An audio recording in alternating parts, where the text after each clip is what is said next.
here we go. This is Dini Hansma. She's going to give us a lesson on the AIS. The AIS is the Accelerated Index System.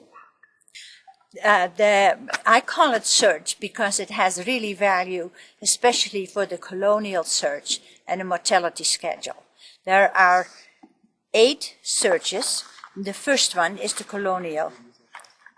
That goes from 1607 to 1819. It is the entire U.S. Of course, there was not much to behold yet in 1607 to 1809, but it was before the census. So the census did not start till 1790. So if you want to look for somebody that is very early, you might want to look in there. You have to think that there are some problems with the AIS, like it is with any record, that there are mistakes, there's misspellings, like Nelson, instead of N-E-L-S-O-N, they can say N-E-S-L-O-N, or you have to look for more than just the name that you think it would be. The mortality schedule to me is interesting because of I have to tell you something about the mortality schedule, and I'm sorry, I have to look at the paper.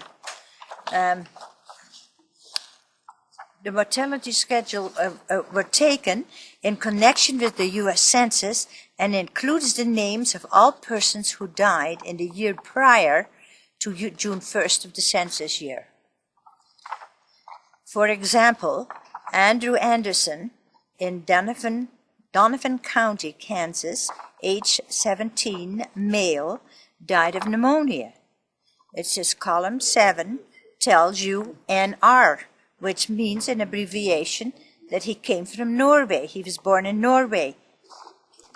On some fish are numbers like M432, which would indicate that they're from the National Archives. Another number is GS 044859. GS stands for Genealogical Society, which is now the Family History Library. I am aware that some of this information has become obsolete because of the computers, but you might find it useful, though, especially the very early colonial and the mortality schedule. And you might also find it useful when the computers are down, like we had the other day, and the catalog would not come up. And in the carousel is also the catalog. It is listed by country, state, and the first fish of every country, for instance, tells you in which province you find the city. So that helps you with your search. Often in a computer, when you do not know how it is listed, you will have no match. Then go to these fish, see how it is listed by the Family History Society, and you can find it. This fish goes to up to 1998.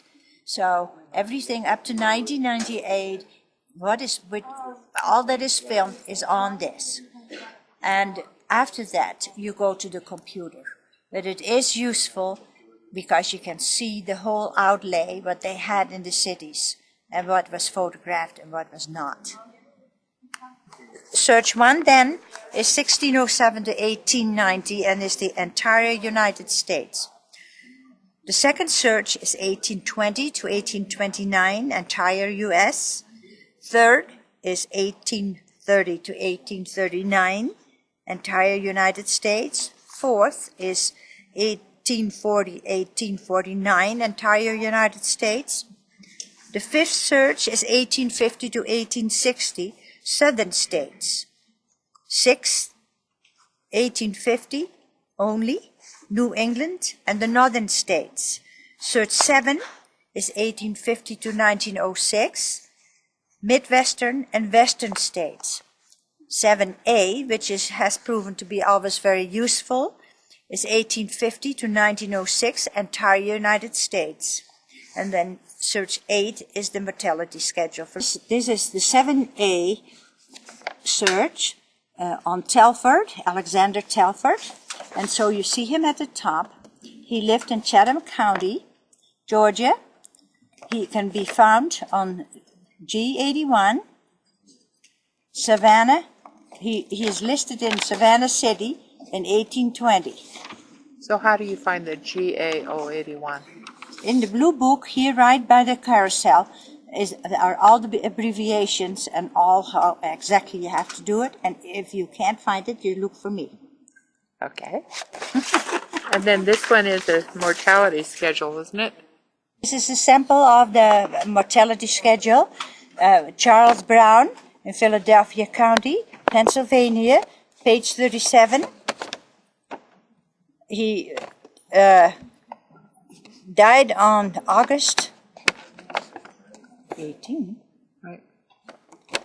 of consumption in 1870.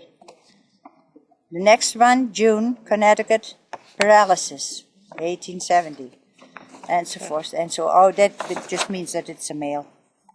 Here is the blue book about the AIS and should not be removed from here. So sit close by the table and get familiar with this because it is worth it. Even though the census are now on computers and sometimes the census takers have forgotten somebody, or you might want to extend your search into this.